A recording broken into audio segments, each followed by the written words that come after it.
स्वागत है आपका अपने YouTube चैनल पे। आइए आज सुनते हैं वट सावित्री व्रत की कथा। वट सावित्री का व्रत, जो कि ज्येष्ठ माह कृष्ण पक्ष की अमावस्या तिथि के दिन वट सावित्री का व्रत किया जाता है। यह व्रत अखंड सौभाग्य को प्रदान करने वाला तथा सभी प्रकार के सुख और समृद्धि को प्रदान करने वाला है। वट सावित्री के व्रत में इस दिन विशेष प्रकार से सत्यवान सावित्री का पूजन किया जाता है। वट वृक्ष के नीचे बैठ करके, वट वृक्ष जिसे कि बरगद का पेड़ भी कहा जाता है और इसे बड़ के नाम से भी जाना जाता है। वट सावित्री के व्रत को बहुत से जगहों पर इसे बरसाइत के नाम से भी जाना जाता है। तो आइए सुनते हैं वट सावित्री व्रत की कथा। तो बोलिए प्रेम से सत्यवान सावित्री की जय। कि एक समय मध्य देश में अश्वपति नामक परम ज्ञानी राजा राज किया करते थे। उन्होंने संतान की प्राप्ति के लिए अपनी पत्नी के साथ सावित्री देवी का विधि पूर्वक व्रत तथा पूजन किया और पुत्री होने का वर प्राप्त किया। इस पूजा के फल से उनके यहाँ सर्वगुण संपन्न सावित्री का जन्म हुआ। सावित्री जब विवाह योग्य हुई तो राजा ने उसे स्वयं अपना वर चुनने को कहा। अश्वपति ने उसे अपने पति के साथ वर का चुनाव करने के लिए भेज दिया।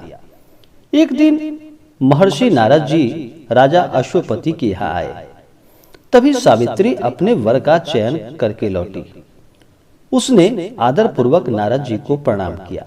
नारद जी के पूछने पर सावित्री ने कहा, राजा दुमत्सेन, जिनका राज्य हर लिया गया है, जो अंधे होकर अपनी पत्नी के साथ वनों में भटक रहे हैं, उनकी एक लौते आज्ञाकारी पुत्र सत्यवान को मैंने अपने पति रूप में वरण किया है।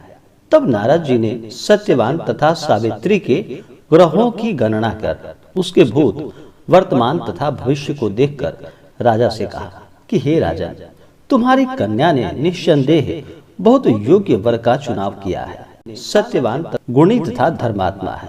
वह सावित्री के लिए सब प्रकार से योग्य है, परंतु एक भारी दोष है। वह अल्प आयु है और 1 वर्ष के बाद अर्थात जब सावित्री 12 वर्ष की हो जाएगी, उसकी मृत्यु हो जाएगी। नारद जी की ऐसी भविष्यवाणी सुनकर राजा ने अपनी पुत्री को कोई अन्य वर खोजने के लिए कहा। इस पर सावित्री ने कहा कि हे पिताजी, आर्य कन्याएं जीवन में एक ही बार अपने पति का चयन करती हैं। मैंने भी सत्यवान को मन से अपना पति स्वीकार कर लिया है। अब चाहे वह अल्प आयु हो या दीर्घायु हो, मैं किसी अन्य को अपने हृदय में स्थान नहीं दे सकती। सावित्री ने आगे कहा कि पिताजी, आर्य कन्याएं अपनी पति एक बार ही चुनती है। राजा एक बार ही आज्ञा देते हैं, पंडित एक बार ही प्रतिज्ञा करते हैं तथा कन्यादान भी एक ही बार किया जाता है। अब चाहे जो हो, सत्यवान मेरा पति होगा। सावित्री के ऐसे दृढ़ वचन को सुनकर राजा अश्वपति ने उसका विवाह सत्यवान से करा दिया। सावित्री ने नारद जी से अपने पति की मृत्यु का समय ज्ञात कर लिया। सावित्री अपने पति और सास ससुर की सेवा करती हुई वन में रहने लगी। समय बीतता चला गया और सावित्री 12 वर्ष की हो गई। नारद जी के वचन उसको दिन प्रतिदिन बहुत दुख दे रहे थे। आखिर जब नारद जी के कथानुसार उसके पति के जीवन के 3 दिन बचे थे, तभी से वह उपवास करने लगी। नारद जी द्वारा कथित निश्चित तिथि पर पितरों का पूजन किया। प्रतिदिन की भांति उस दिन भी सत्यवान लकड़ियां काटने के लिए चला गया, तो सास ससुर से आज्ञा लेकर वह भी उसके साथ वन में चल दी। वन में सत्यवान ने सावित्री को मीठे मीठे फल लाकर दिए और स्वयं एक वृक्ष पर लकड़ियां काटने के लिए चढ़ गया। वृक्ष पर चढ़ते ही सत्यवान के सिर में असहनीय पीड़ा होने लगी। वह वृक्ष से नीचे उतर आया। सावित्री ने उसे पास के एक बड़े वृक्ष के नीचे लिटाकर सिर अपनी गोद में रख लिया। सावित्री का हृदय कांप रहा था। तभी उसने दक्षिण दिशा से यमराज को आते देखा। यमराज और उसके दूत धर्मराज सत्यवान के जीव को लेकर चल दिए तो सावित्री भी उनके पीछे पीछे चल पड़ी। पीछा करती सावित्री को यमराज ने समझाकर वापस लौट जाने को कहा, परंतु सावित्री ने कहा कि हे यमराज, पत्नी के पतित्व की सार्थकता इसी में है कि वह पति का छाया के समान अनुसरण करे। पति के पीछे जाने का कारण यही मेरा यह धर्म है, इसीलिए मैं यह पीछे पीछे आ रही। पतिव्रत के प्रभाव से और आपकी कृपा से कोई मेरी गति नहीं रोक सकता, यह मेरी मर्यादा है। इसके विरुद्ध कुछ भी बोलना आपके लिए भी शोभनीय नहीं है। सावित्री के धर्मयुक्त वचनों से प्रसन्न होकर यमराज ने उससे उसके पति के प्राणों के अतिरिक्त कोई और वरदान मांगने को कहा। सावित्री ने यमराज से अपने सास व ससुर की आंखें की खोई हुई ज्योति तथा दीर्घायु मांग ली। यमराज तथास्तु कहकर आगे बढ़ गए। फिर भी सावित्री ने यमराज का पीछा नहीं छोड़ा। यमराज ने उसे फिर वापस जाने के लिए कहा।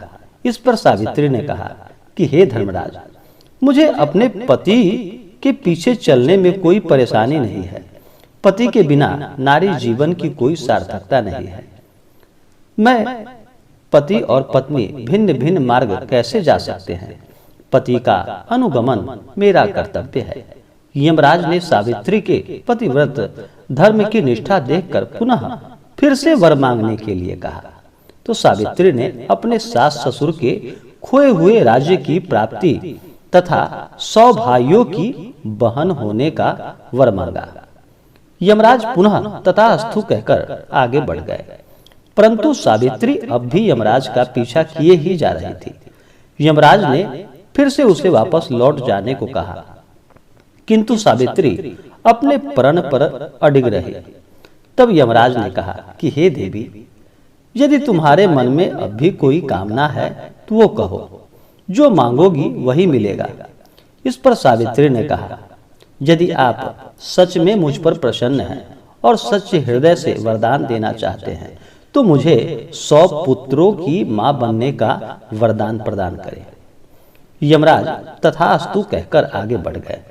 यमराज ने पीछे मुड़कर देखा और सावित्री से कहा, अब आगे मत बढ़ो, तुम्हें मुंह मांगा वर दे चुका हूं, फिर भी मेरा पीछा क्यों कर रही हो? तो सावित्री बोली कि हे धर्मराज, आपने मुझे 100 पुत्रों की मां होने का वरदान तो दे दिया, पर क्या मैं पति के बिना संतान को जन्म दे सकती हूँ?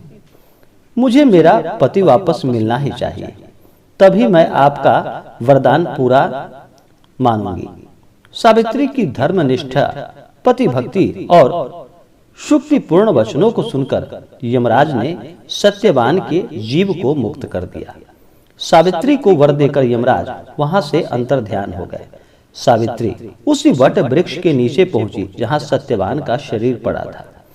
सावित्री ने प्रणाम करके जैसे ही वट वृक्ष की परिक्रमा पूर्ण की, वैसे ही सत्यवान के मृत शरीर जीवित हो उठा। दोनों प्रसन्न होकर घर की ओर चल पड़े। प्रसन्न चित्त सावित्री अपने पति सहित सास ससुर के पास गई। उनकी नेत्र ज्योति वापस लौट आई थी। उनके मंत्री उन्हें खोज चुके थे। धुमसेन ने पुनः अपना राज सिंहासन संभाल लिया। उधर महाराज अश्वसेन 100 पुत्रों के पिता हुए और सावित्री 100 भाइयों की बहन बनी। यमराज के वरदान से सावित्री 100 पुत्रों की मां बनी। इस प्रकार सावित्री ने अपने पतिव्रत का पालन करते हुए अपने पति के कुल एवं पितृकुल दोनों का कल्याण किया। सत्यवान और सावित्री चिरकाल तक राज सुख भोगते रहे और चारों दिशाओं में सावित्री के पतिव्रत धर्म के पालन की कीर्ति गूंज उठी। तो आशा करता हूं कि जानकारी आपको अच्छा लगा हो। ऐसे ही जानकारियां अगर आप प्राप्त करना चाहते हो तो हमारे इस चैनल को लाल बटन दबा करके सब्सक्राइब करें, साथ में बेल आइकन घंटी को दबाएं ताकि मेरे वीडियो का नोटिफिकेशन आपको समय से मिलता रहे। वीडियो को लाइक करें, शेयर करें। मिलते हैं फिर अगले वीडियो में, तब तक के लिए धन्यवाद।